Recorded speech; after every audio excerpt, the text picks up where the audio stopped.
jumping the Himalayas. Well, when I was a young hippie, 21, 1969, I was looking for a snow cave in the Himalayas to live in for 10 years.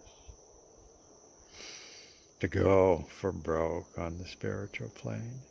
My spirit guided me to Darjeeling, about 8,500 feet in the Himalayas.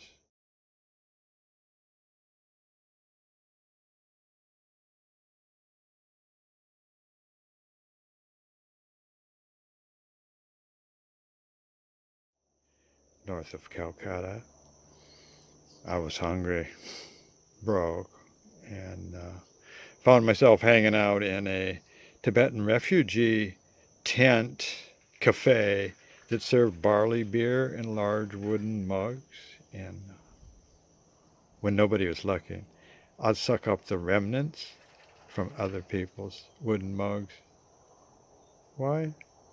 For the nutriment in the barley, not for the alcohol in the beer. And then, well, oh, hip Scandinavian hippie traveler lays me a big meal for free.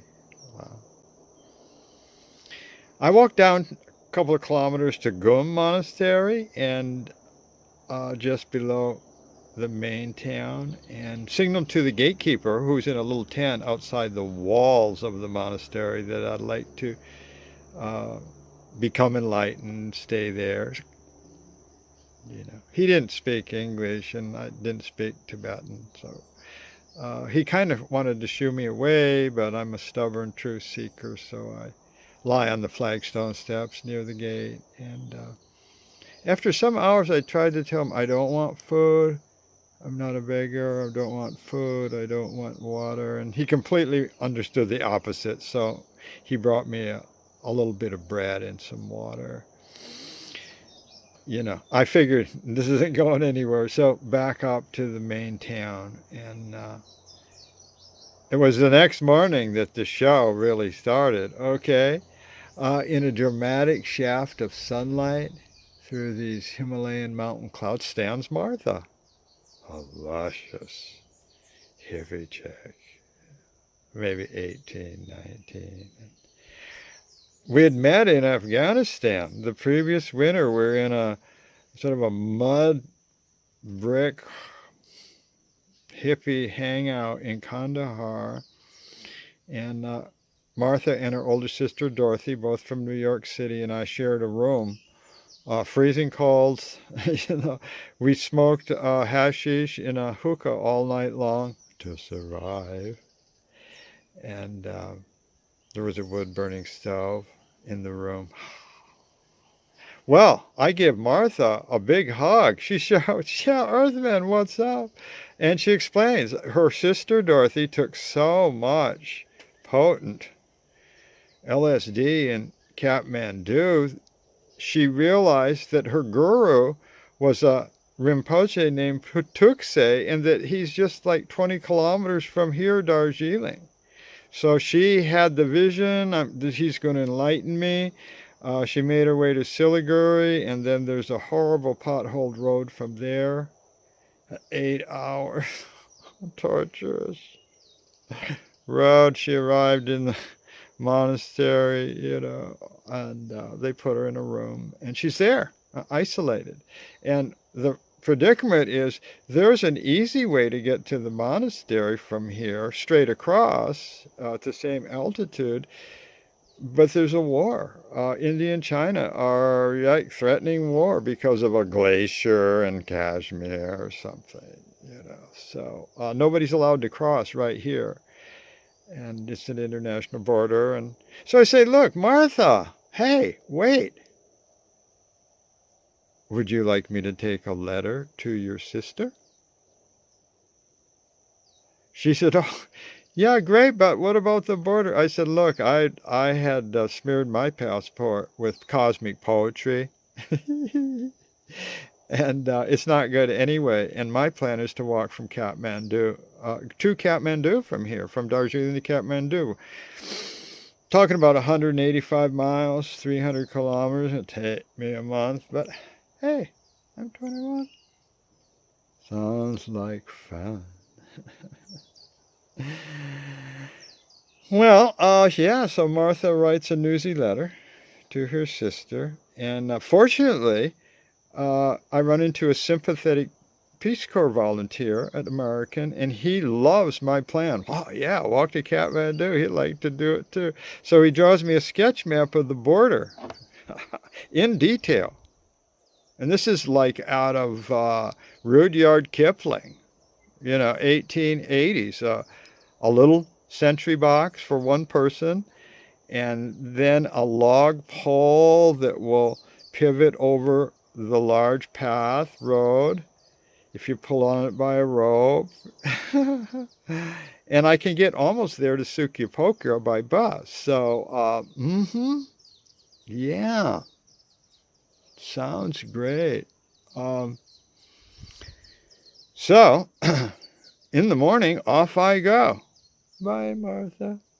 And I've gone native. I've been in India for 2 years. I'm living like a yogi, like a sadhu. I look just like a sadhu. As long as I keep my mouth shut, nobody really knows I'm not from India. I'm that India dustied up. Hmm. Well, take the bus. Hmm. The problem is, Darjeeling is bristling with spies. This international spat between China and India. They're paranoid, that there's going to be people spying on the border regions.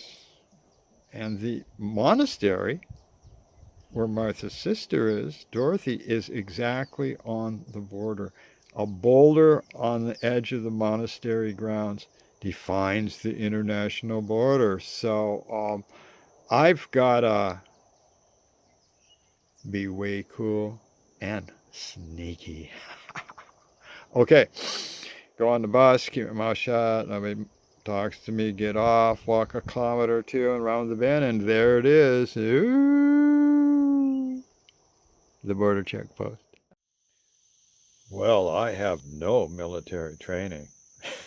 In fact, I'm running the other way from the Vietnam War. So I keep my border crossing plan simple. I just got off to the left into the bush, run cross country as fast as I can for a long time. Wow. I'm afraid. Mm-hmm. My adrenaline is pumping. It's getting to be nighttime, and fatigue just overwhelms all my other emotions. I have no light of any kind to guide my way, and as it's dark, I just have to stop where I am.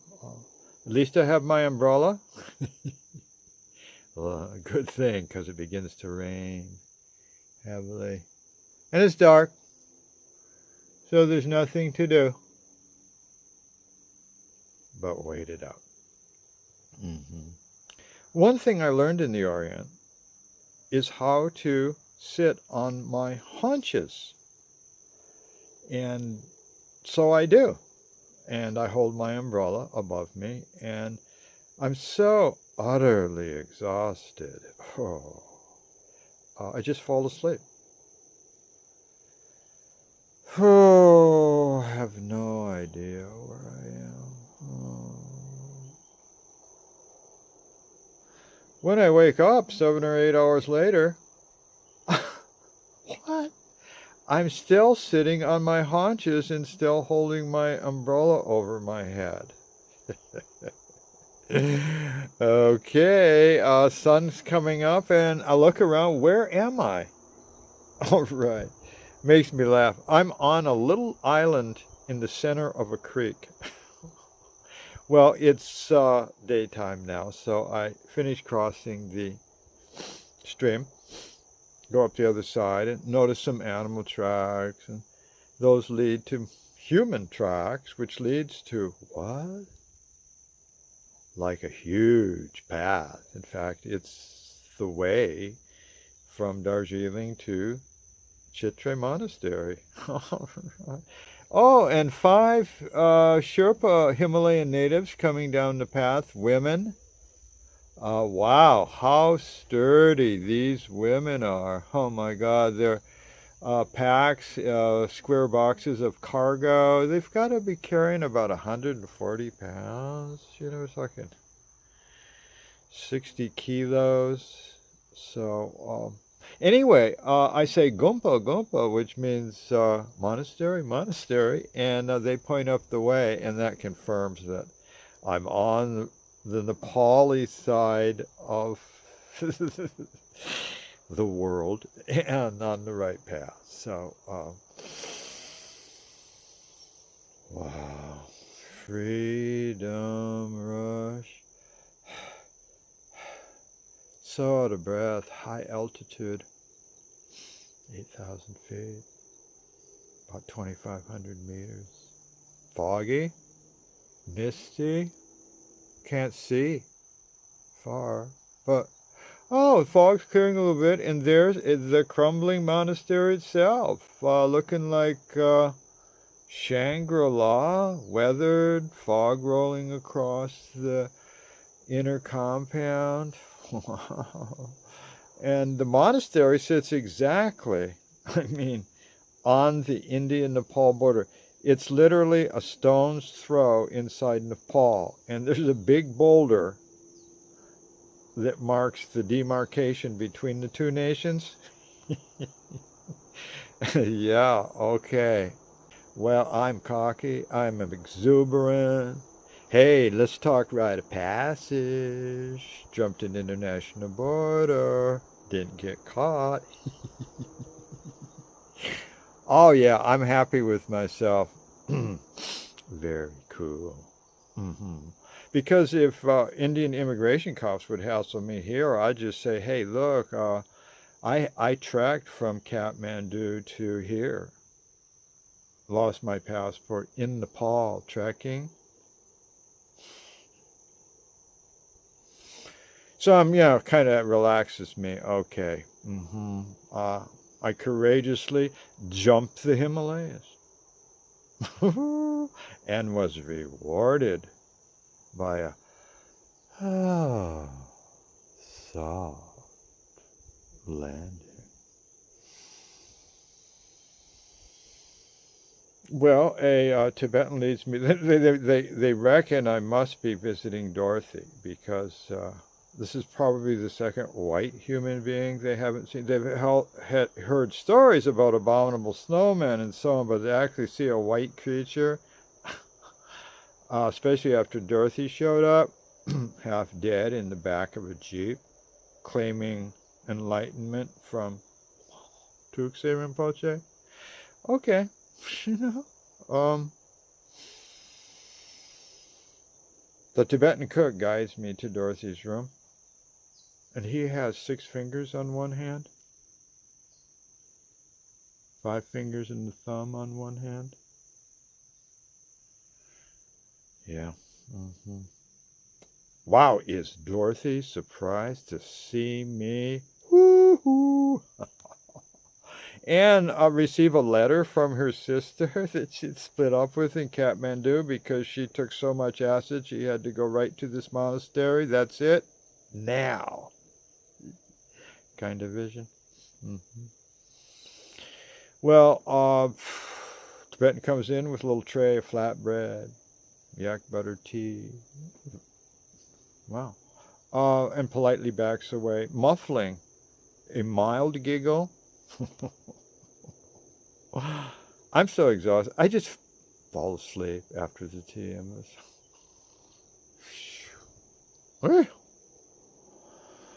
Uh, anyway, I'm just going to stay here for a night or two. I'm on my way to Kathmandu, okay? So, all good. Yeah, I'm going to be walking against the grain of 9 mountain ranges for the next month. But Dorothy has other plans for me. I mean, Dorothy's weak, strange food, weak. But she wants to give the monastery a special gift of apple tree seedlings. Because there's a Peace Corps volunteer 3 days walk from here towards Kathmandu who's selling apple trees, high altitude variety of apple tree seedlings to Nepalis, like dirt cheap. Just would give them away if who cares, you know? Yeah, she'd asked me if I would go buy these trees and bring them back as an offering to the Tibetan monastery. Yeah. And, sounds like down home loving bodhisattva energy to me. So, yeah, Dorothy gives me 100 rupees, Indian rupees, which is about 10 American dollars, to buy food along the way and get back, eat. There's no places to rent to sleep anyway, so you just make friends with the last house you see that day. Mm-hmm. And, okay, one last slip, and I'm off in the morning. And so spend that night in Dorothy's bedroom. Never think of making love or sex, or just that wasn't the vibe at all. But off to get the apple tree seedlings. Wake up in the Himalayas in this beautiful monastery as the Tibetan cook comes in with some flatbread and yak butter tea. Bye, Dorothy. I'm off to Elam. Yeah, along hobbit-like pathways. Tolkien spent time in Nepal, and the landscape, this landscape right here, so influenced his hobbit landscapes and terrains. Yeah, all the Himalayas stretching all the way to Afghanistan. Well, on day 3 of hiking and walking, I reach Elam and ask around, Peace Corps, some sign language, and finally the villagers lead me to Peter, Peace Corps volunteer. Oh, wow, is he surprised to see me? Another American out here in the middle of nowhere. And he looks like a yogi. He looks like a sadhu. He's gone native after 2 years. Peter's such a wonderful person. He became an angel to me. Invites me in right away. Smoke primo Nepali hashish. And he points with pride to his 1-gallon tin of peanut butter that the American government set him up with. They don't want the Peace Corps volunteers to get too disoriented right away. Yeah. So, hey, Peter, what's the deal with the apple trees? He shows me the trees. We, in the morning, spend the night with him, and how wonderful. Yeah, they're about 1 meter high. 3 feet high or so. Gangly roots, exposed root system. About 1 foot of that is gangly roots. So, they have to be wrapped in wet burlap that'll stay moist for the 3 days back to the monastery. So we do that. And yeah, everything is fine. Except I can't lift the trees. They're really heavy. I mean, I'm 21, thinking I can do just about, well, too heavy to lift. Okay. So what to do? No jeepable roads anywhere around here. Never has been. Forget it. You can get to the monastery the back way on a horrendous road from Siliguri. That's the way Dorothy got up there. But besides that road, in the road from Siliguri to Darjeeling, there's no. Well, play to my strengths. So I do what I do so well. Hitchhike. And, but what? yaks, and mountain ponies. Um, I know a few words Nepali. I have a teeny little Nepali English dictionary, so um, I propose them. Look, you've got pack horses here. Can I rent a half, one side of your pack horse for a few rupees? In Nepalese, they giggle. The giggle at the beginning of a sentence and at the end of a sentence is just a kind of. So anyway, off we go. Bundle of seedlings on the half of a horse, strapped on. They're experts at that because that's all the way. That's the only way they do anything. You heard of a basket case? In the mountains, if someone is ill and needs to get to a different location, maybe to see a shaman, to cure her, uh, they put her in a basket, and the Nepalis have a broad band across, a fiber band like canvas, and then they have this basket in the back. Well, they just put the basket case in there for the ride. So, hey, you know what? This transport system works fine. And like I'm walking with Nepalis. I mean, life doesn't get any more friendly than that. Um, Coming around a bend. All right, 2 days. 2 or 3 different parties in Nepalis. And, we come to Idabury, a little mountain hamlet. That means they probably have a chai shop there. you know, you could get some Britannica biscuits, maybe get a couple of hard-boiled eggs or some roasted barley. There are no stores out here. There's no shops. There's no stores. The people make their own shoes and boots. Yeah. And that's when I see him. The most awesome yogi with his hair trailing to the earth.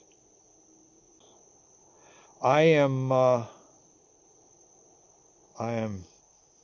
touched to the core. His gleaming eyes just zzz. And he's like, oh yeah. And how are you doing today, sir? What? And he speaks perfect British English. And this is as far as my Nepali horse caravan is going right now. So they put a bundle of trees there beside the path. And the yogi says, welcome, stay the night in my home.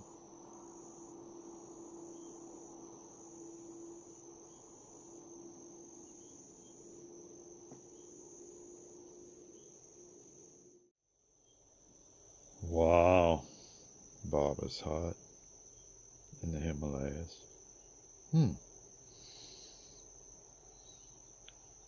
He invites me inside. It's dark, dim. Must be about, 10 feet, 3 meters square. Firewood along the edges of the walls and fire in the center of his hut, which vents out from above. He sits on a leopard skin, under which his guru is buried. It's got a trident.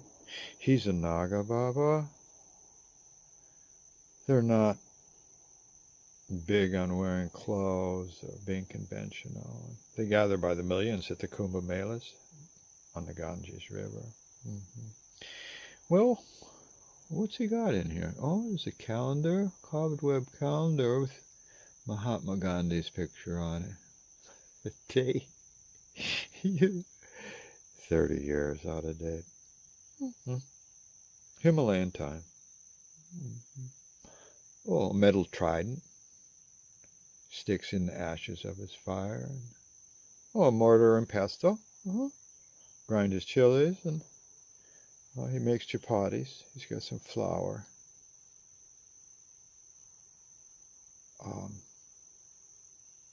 He deeply impresses me. Well, he's happy to chat in English with me, so I tell him about being in the monastery, and which causes him to frown, because he tells me that he was trapped in a life-threatening snowstorm some years ago and had to knock on the door of a Tibetan temple to save his life, and they refused him entry. Yeah. Reminds me of getting swept off the steps at Gum Monastery back in Darjeeling. He has a small oil lamp, just enough to be able to faintly see each other, a kind of little lamp like they heat opium with in Bombay and so on. Walls are sooty from the smoke. Well, as he tells me his stories, his face glows in astral green, the astral green of a truth teller. Sage. And I'm not stoned on anything. This is just like, okay. You know what? My higher spirit files this situation away for another time. But I gotta go. Thank the yogi. Thanks, Naga Baba, for shelter and for, hanging out with the real yogi. Rare. Well, I gotta go because I gotta get the trees back to Chitre Monastery or they'll die. So up by the bundle, chit-chat and sign language, some transport animals, this time yaks, and off I go. We make a deal. The scenery, all this time, most of the time, it's like walking on these ridge lines, these millennial path ridge lines, and it's jaw-dropping, because you can see all the way down, like 50 miles, to the flatlands of India, and you look along the edge of the Himalayas and you see gushing, thunderous rivers crashing out of the mountains onto the flatlands of India, onto the plains. And from the Chandakpu saddle, which is 12,000 feet, 3,600 meters, unbelievable. You see the world's 4 tallest mountains in one glance. That's right. Kachanjunga, Makalu, Lhotse, and Mount Everest. Like to give you a chance to show off once in a while. And all these 4 mountains are laid out in the form of the sleeping Buddha on his back.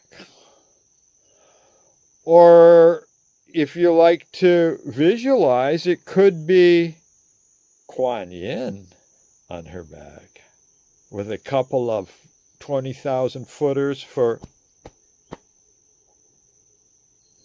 what a view, divine.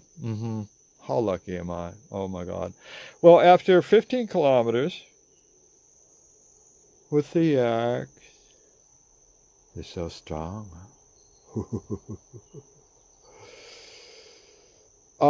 We come to Itabury. This place is so big. It's got a chai shop for traveling natives. And I'm about as native as I'll ever get. So into the chai shop. Bundled trees come down. This is the end of the road for this party of Nepalis. Namaste, namaste. You're so friendly. Yeah, I'm in the chai shop and yakety yak a little bit, showing off my little bit of Nepali. And yeah, I get a shock because they like, look, passport, because it's the other end of Pashupatinath, which is the town we're in right now. You walk another minute up the road, you're going to be dealing with Indian border police. Yeah, and my passport, as I've said, when you're an artist, you need paper, and if the only paper you got's your passport, what are you going to do? Stunt your creativity? Oh.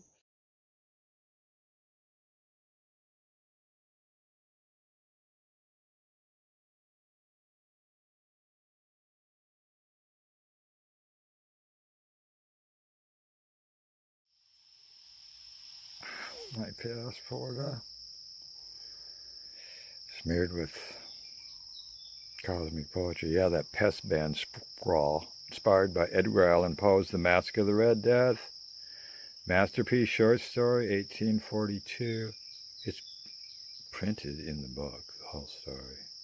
The metaphor, postman, ouch. Well, I used, yeah, not an international border crossing place. I've never entered Nepal legally up to now, anyway.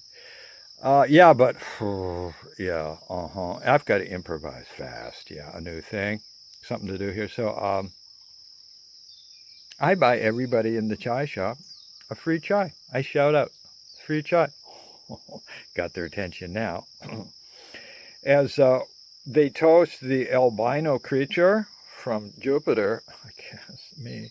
I make a tortured speech. Well, I wasn't tortured, but the words were tortured. Nepali. That look at, I have no passport. Yeah. Well,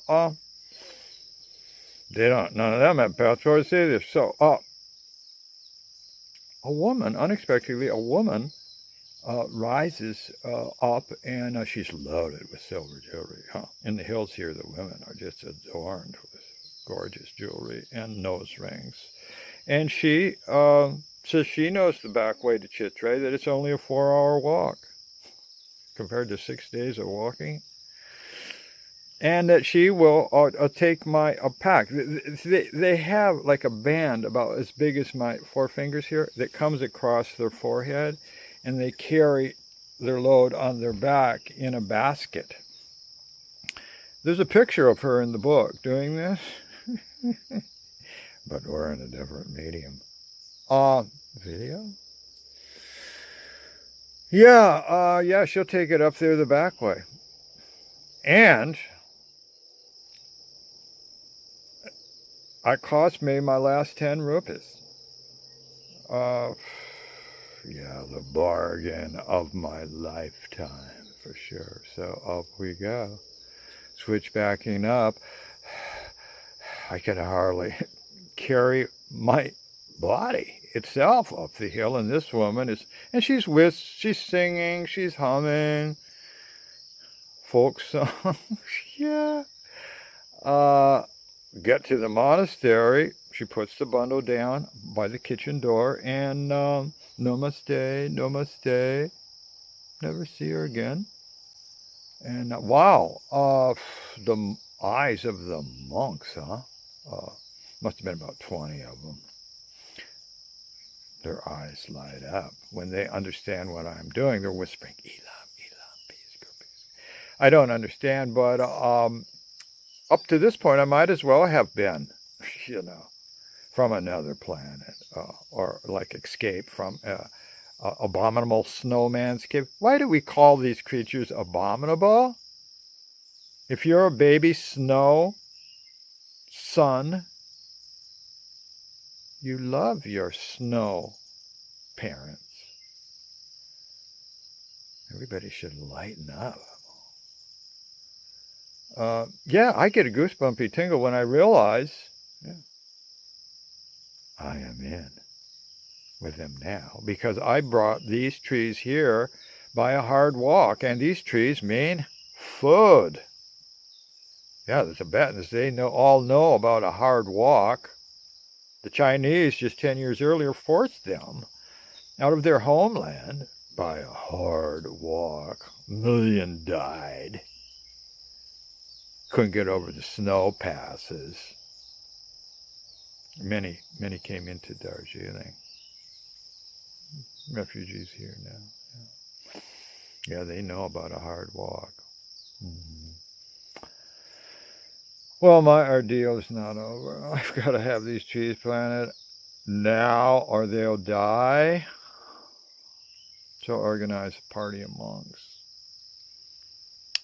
The Peace Corps guy told me I had to dig 3-foot holes for each tree, like more than like a meter deep, and in the bottom third fill it with dung, animal dung.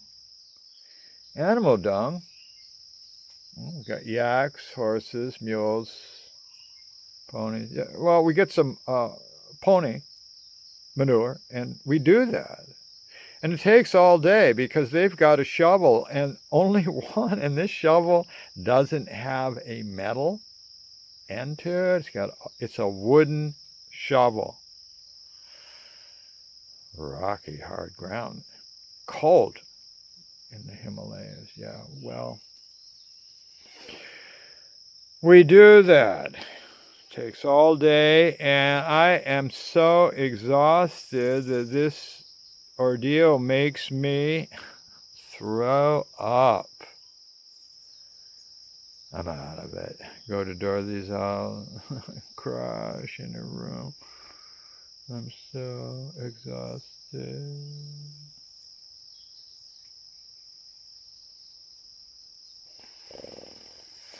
Oh, I'm woken up by a violent thunderstorm coming off that 12,000-foot Shandakfu Pass, 4 of the world's highest mountains right over there. Howling, intense energy storm, blanketing everything in thick fog, tremendous discharge of energy.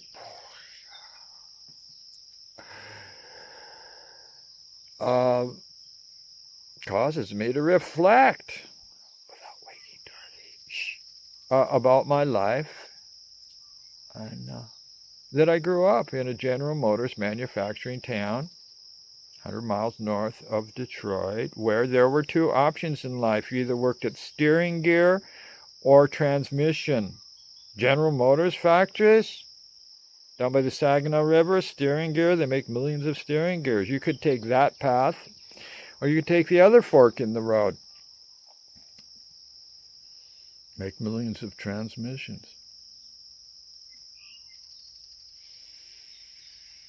Yeah. Now I find myself with no master plan of my own in a surreal Tibetan monastery, 8,500 feet up in the Himalayas. I'm just 21. And I sense that this is my once in a lifetime opportunity to profoundly reflect and understand the nature of myself, of existence, of truth.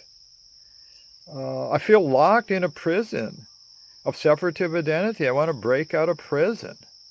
I want to be one with every creature. And how do you do that? How do you break out of optical delusion? Oh, the Tibetan snow, huh? Yeah, time warped Shangri-La. Look, it's as if this big cosmic mother cat who loves me picks me up by the scruff of the neck and dropped me into this monastery in Nepal. That's how little power my individual egocentric little earthman self has in any of this affair. Oh yeah, this big mother cat dropped me from one basket to another, from one continent to another. I have a feeling I'm being nourished by a spiritual goddess who I've never met. She's so powerful and immense. I'm unable to understand, as a mere kitten, her cosmic higher powers. Something occult, mysterious is happening to me. Way beyond what I know is happening, yeah. And I have to give a chance. Mm-hmm. Well, look, I'm, as you may have picked up, I'm a loudmouth, know-it-all, cocky, devil, Aries, yeah. But this Tibetan atmosphere, it kind of humbles me, softens me. And after all, I'm looking for a snow cave for 10 years to go for broke on the spiritual plane. So maybe this monastery is my snow cave.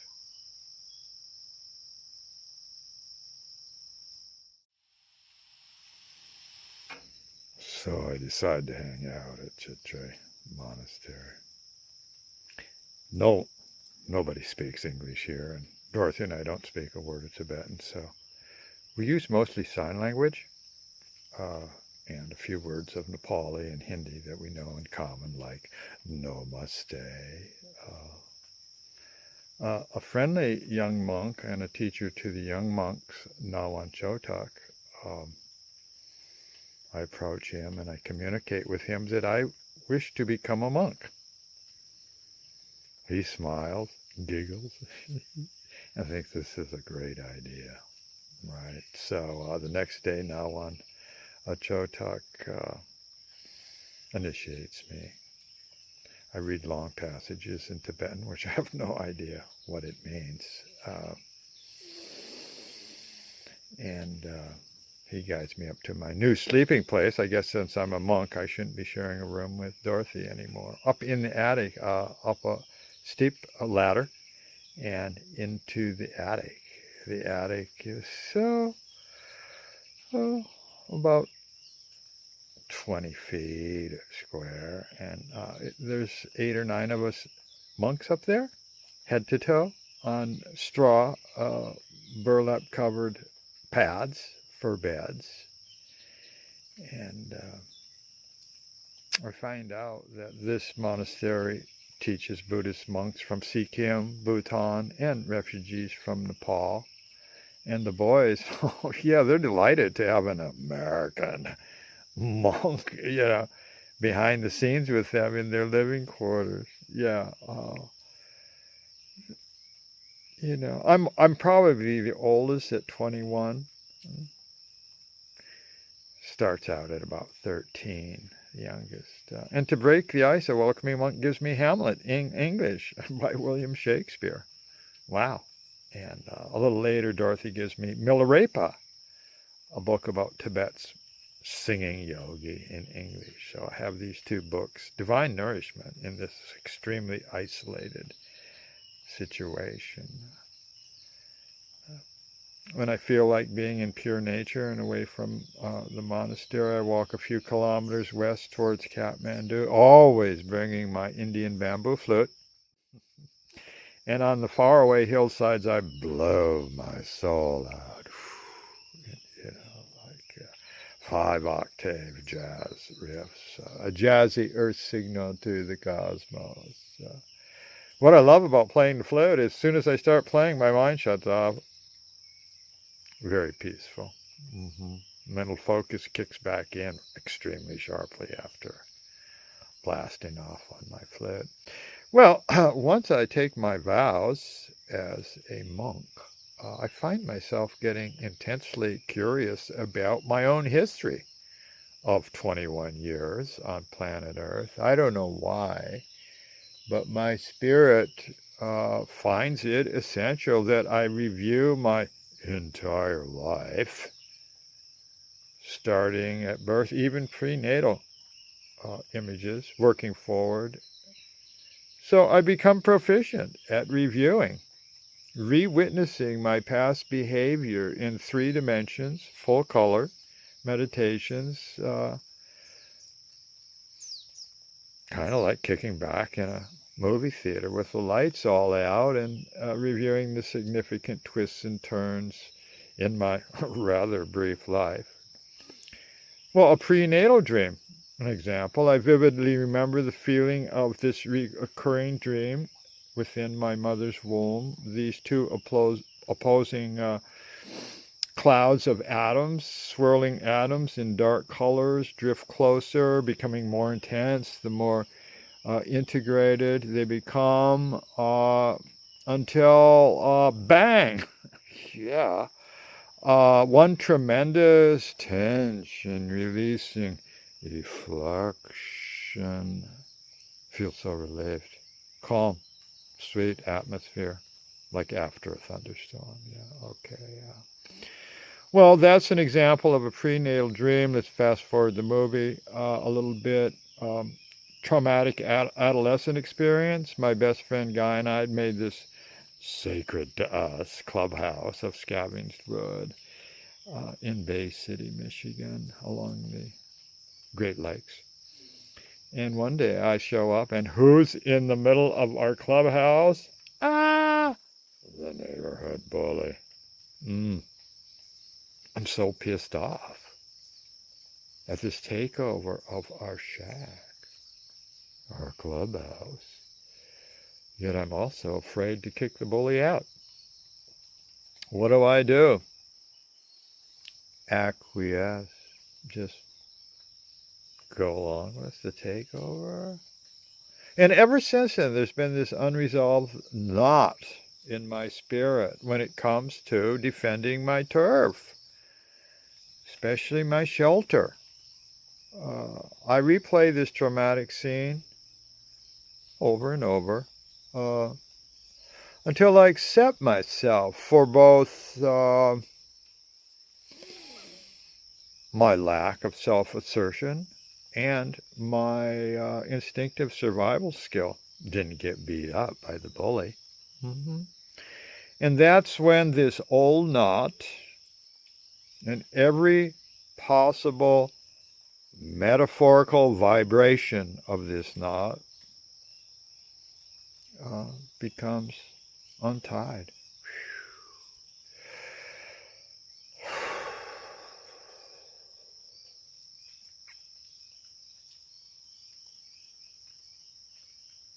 I complete my life review, reacting out metamorphosis from an innocent photojournalism student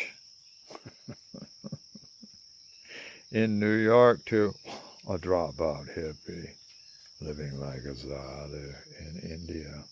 Mm-hmm. To right now, being a monk right here in this monastery, breathing my most current breath in, my last heartbeat.